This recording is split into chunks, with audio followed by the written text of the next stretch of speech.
भारतवासियों, मैं इस सरजमीन को सलाम करता हूं।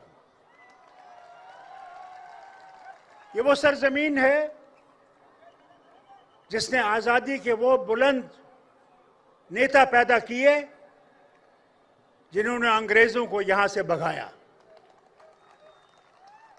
आज दूसरी मुबारक आपको यह करता हूं कि राहुल गांधी जी ने अपनी यात्रा यहां पे जो इन्होंने ईस्ट से शुरू की थी, आज बंबई में समाप्त हुई। इन्होंने, जैसे स्टालिन साहब ने कहा, कन्याकुमारी से शुरू की थी और कश्मीर आए थे। कश्मीर में बर्फ पड़ रही थी, कई लोगों ने जो इनके साथ थे उन्हें बर्फ देखी नहीं थी। ये है हमारा भारत, कश्मीर से कन्याकुमारी और मणिपुर से मुंबई, ये भारत है। याद रखिएगा कि आप वोट जो आपके पास है वो वोट उनका है, उनका खून लगा है उन्हें जिन्होंने इस भारत को आजाद किया। कभी भूलिए नहीं, वो सो गए मगर एक काम आपके लिए छोड़ गए कि इस भारत को बचाना है, इस भारत को सबके लिए रखना है। वो हिंदू हो, मुसलमान हो, सिख हो, ईसाई हो, बौद्ध हो, जो भी है वो भारतीय है, भारतीय है, भारतीय है। इससे बड़ी बात यह है, उस वोट का आपको बचाना है। ये मशीन जो है ये चोर है। मेहरबानी करके उस मशीन को देखिएगा। जब आप अपना बटन दबाएं, जो कागज वहां से लिखेगा वो देखिए कि आपका वोट उसमें है या दूसरा वोट गया है। हमने बहुत शोर किया, कहा वापस कागज का लाओ, इस मशीन को हटाओ। मुझे उम्मीद है जब इंडिया गठबंधन की गवर्नमेंट आएगी उसमें यह मशीन खत्म हो जाएगी।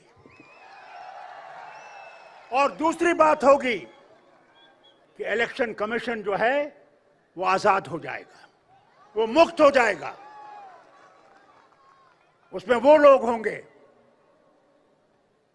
जो भारत से प्यार करते होंगे और इस मिट्टी को प्यार करते होंगे। बहुत चुनौतियां हैं, उन चुनौतियों का हम सब ने मुकाबला करना है।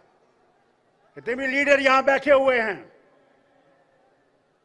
हमने इकट्ठे इस किश्ती को चलाना है और इस किश्ती को डुबाने के लिए बहुत लोग खड़े हैं, उनका ख्याल रखिएगा।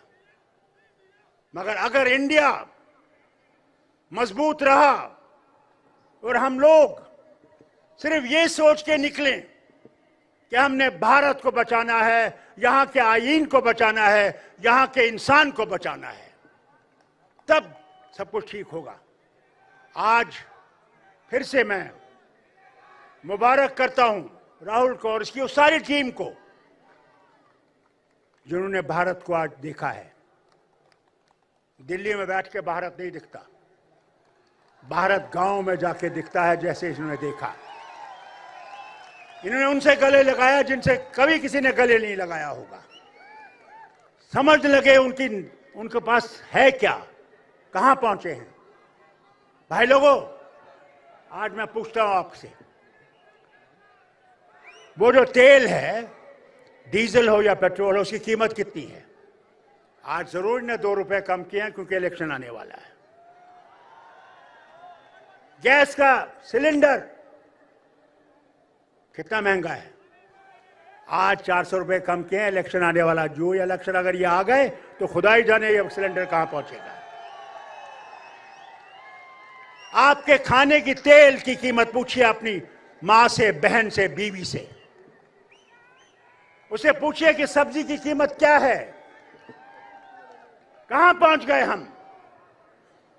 जो चिल्लाते थे कि हम यहां गरीबी दूर करेंगे, क्या आज गरीबी दूर हो गई? कि 80 करोड़ हमारे लोगों को अनाज मुफ्त देना पड़ता है, तो गरीबी कहां गई? बेकार हमारे जवान हैं, लड़कियां और लड़के पढ़े लिखे, कोई उनकी तरफ सुनवाई नहीं है। कब तक ये चलेगा? कब तक हम इस मुसीबत को देखते रहेंगे और चुप रहेंगे? आज वक्त आ गया है कि हम इकट्ठे होके संविधान को बचाएं और इस भारत की जो परंपरा है उसको बचाएं। ये आप तक है। मैं यही ऊपर वाले से मांगता हूं कि आपको हिम्मत दे कि आप अपने आप को और सबको निकालें और वोट डालें। अगर आप वोट नहीं डालेंगे तो फिर आप कुछ नहीं कह सकते, मगर वोट डालिए, आपके हक में नतीजा होगा। यही कहकर मैं फिर से महाराष्ट्र कांग्रेस को मुबारक करता हूं जिन्होंने ये सम्मेलन आज यहां पे इंतजाम किया, और राहुल को मुबारक करता हूं कि इसने ये कदम उठाया और सारे भारत को देखा। मैं उम्मीद करूंगा कि आगे ये याद रखेंगे कि भारत को उठाना है तो अपने आप को कुर्बान करना है। ये याद रखिएगा। जय हिंद, जय महाराष्ट्र।